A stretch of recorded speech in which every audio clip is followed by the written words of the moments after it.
E aí, pessoal, tudo bem? Como eu disse para vocês em outros vídeos, nós temos que estar preparados pelas mudanças e entender o comportamento do novo governo, entender por declarações quais são as próximas atitudes. Então, agora há pouco, terça-feira, o Haddad fez uma entrevista para o Brasil 247, tá?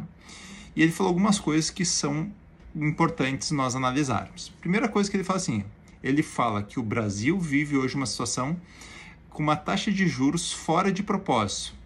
Então, ele está falando que o nosso taxa de juros é muito alta. Vamos só entender por que dessa taxa de juros. Nós estávamos lá atrás com uma taxa de juros de 2%.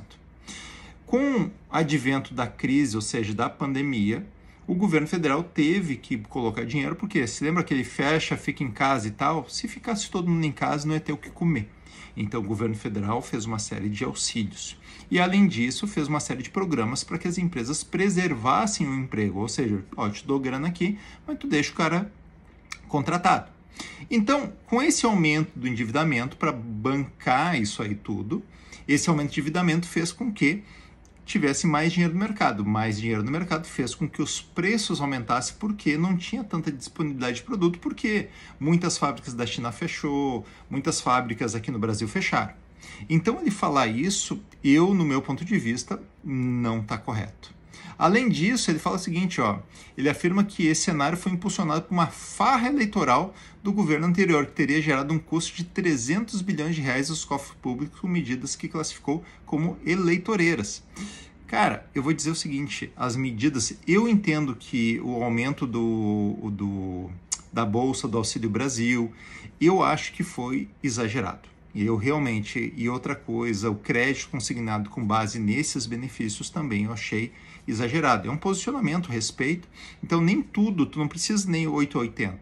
Então, a maioria das coisas do governo Bolsonaro eu defendo, só que tem coisas que não acho que são adequadas. Então, sim, acho que pode ter sido eleitoreira? Sim, acho que sim, pode ter sido eleitoreira. Tu faria isso? Não recomendaria que fosse feita. Mas foi feita, essa é real, tem o benefício 600. Só que detalhe, o ministro da Fazenda falando isso, só que uma semana atrás estava defendendo uma PEC que defendia a manutenção desse valor. Eu acho que qualquer benefício para incentivar, tirar o estado de pobreza, e temos muitas pessoas aqui, é importante. Só que tem que ter agregado um programa para que as pessoas saiam desse fator de renda, fator de necessidade de renda. Igual, não teve lá uma menina que era catadora de lixo tal, que estava lá, subiu com o presidente Lula e tal. Pois é, subiu na rampa do Planalto. Entretanto, a avó dela, a mãe dela e ela, então lá do governo PT, teve isso e continua nessa situação.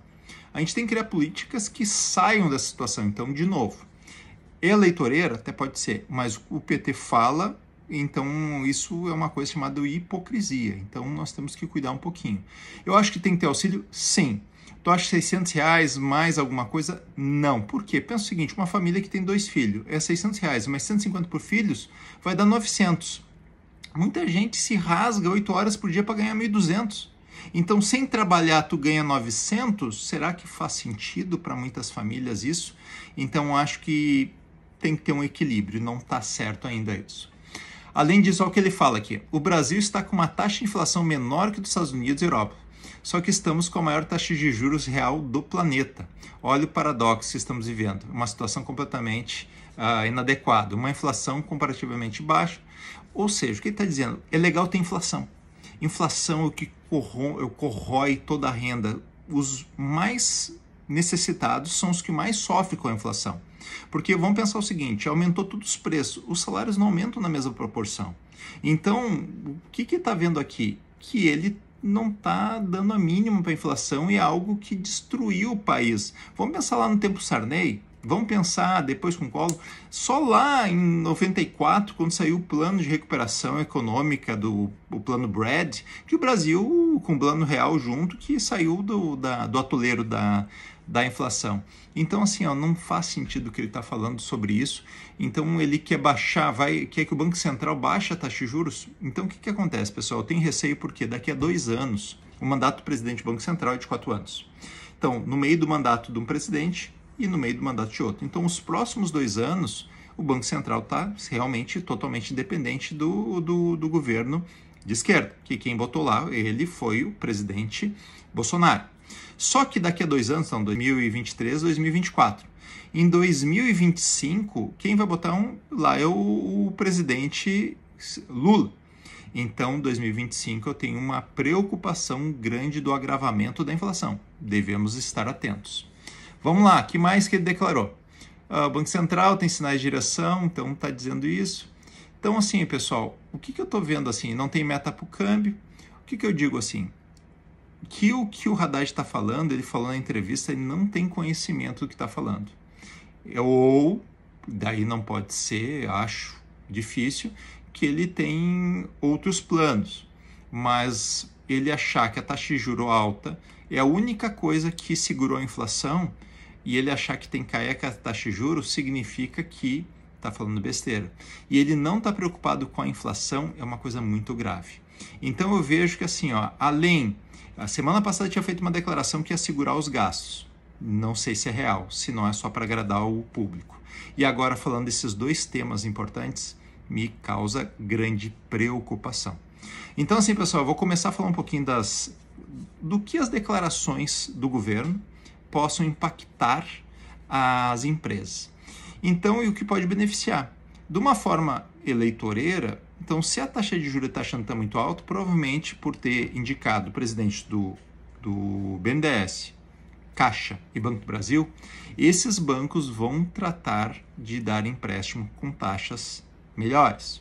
Então eu vou dizer para vocês, fiquem atentos, vocês que são empresários ou que atendem empresários, vocês fiquem atentos porque com certeza vão abrir taxas, limites, vão abrir uma gestão pública, que é onde eles têm instrumento de fazer, com algo que acaba beneficiando, com taxas mais baixas. Quem vai se prejudicar? Banco do Brasil. O que significa? Vai diminuir o lucro. Caixa Banco do Brasil. Banco do Brasil está na bolsa, o que vai cair? Vai cair. Eu não apostaria em lucro, em resultados grandiosos do Banco do Brasil nos próximos anos, tendo em vista a política e pelas declarações que eu estou vendo aqui nessa reportagem. Então, dica de ouro, vamos só repassar. 1. O governo não está preocupado com a inflação, perigoso. 2. O governo quer taxas de juros mais baixas. Então, são os 2. E 3. Não vai mexer no câmbio. Então, primeira coisa, não se preocupando com a inflação, ou seja, a moeda desvaloriza, vai subir o câmbio. Se ele não fizer nada no câmbio, ele vai subir. Então, o dólar tende a subir. 2, ele quer baixar a taxa de juros. Ele não pode nos próximos 2 anos até indicar um presidente amigo do Banco Central. Então, o que ele vai fazer? Se ele está se comportando dessa forma, ele vai criar meios de botar dinheiro na economia mais barato. Como que ele vai fazer? Subsidiando. Como ele quer gastar, vai botar dinheiro no BNDES, o BNDES vai criar aquelas taxas, programas antigos do BNDES. Então, quem se lembra do Finimp automático, 2% ao ano, taxas dessa forma. 3, ele vai usar Banco do Brasil e Caixa. Então, abram contas no Banco do Brasil e na Caixa, tu que é empresário, porque vão criar uma série de linhas sobre isso, pelo comportamento dele. Então, a análise de hoje, um abraço pessoal, um beijo e bons negócios.